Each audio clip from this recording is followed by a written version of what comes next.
C'est la compile du morning de Diffoul sur Skyrock. Notre compile du morning et des aspirateurs dans l'actu. Et ouais. Ah, il était passionné. Théo, il J'adore est les content, tu aspirateurs. parles de Théo, ménage. il est comme un ouf. Hein. Ouais, c'est clair. Pélo, on fera... C'est la meilleure compile de l'année là. Pédo, je t'ai appelé. Théo, on ferait un référendum. Vous préférez les balais ou les aspirateurs? Tu serais comme un ouf. Ouais, de ouf, ouais. Tu passerais la matinée à voter. Un bonheur le truc. Bon, numéro 3, Rémi. Numéro 3. Allez, on file à Besançon dans le Doubs, une histoire que vous avez peut-être entendue parce qu'elle est assez récente et elle a fait pas mal de buzz. Un agent de nettoyage du musée des Beaux-Arts qui a brisé une statue qui avait quand même 2000 ans. Hein. Il devait être mal, le mec. Et ouais, il passait l'aspirateur et puis bah voilà, la statue est tombée. En fait, le support a été bousculé par l'aspirateur utilisé pour nettoyer le sol. L'œuvre a chuté. C'est une pièce majeure de l'art gallo-romain. Elle n'est donc plus visible puisqu'elle est cassée. Elle est cassée. Bon, l'agent responsable n'a pas été sanctionné. Hein. Sa directrice a compris. Elle a dit bah voilà, ce sont des choses qui arrivent malheureusement. Cool. Et l'assurance a été avertie. Elle est gentille, la directrice. Elle est sympa, hein. Ouais, elle est sympa, c'est cool. C'est bien d'avoir des patrons sympas. On passe au numéro 2, on va aux États-Unis. Numéro 2. Alors ça, c'est un hacker. Moi, j'adore les hackers. Ils sont, enfin, sauf s'ils viennent m'emmerder moi, mais bon, là, c'est rigolo. C'est un hacker qui s'est amusé à pirater des robots aspirateurs à distance. Ouais. Il a réussi à rentrer dans l'application mobile qui commande les appareils.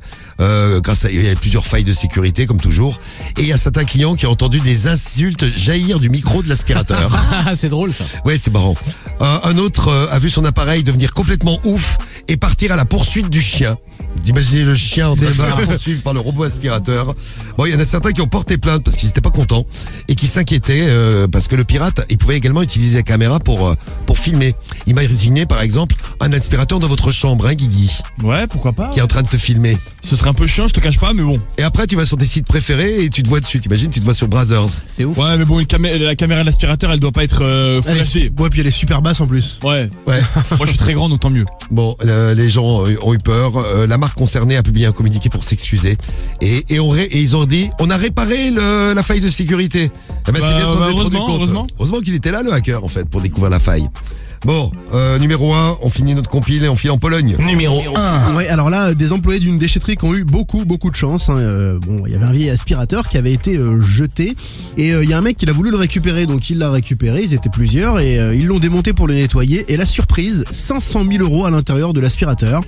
Bon, les employés du centre de tri pensaient se partager le gain, mais voilà, la police a confisqué l'argent puisqu'il s'agissait d'un objet jeté après une perquisition pendant un trafic de drogue. Ils auraient peut-être dû la fermer, là, les employés de déchetterie.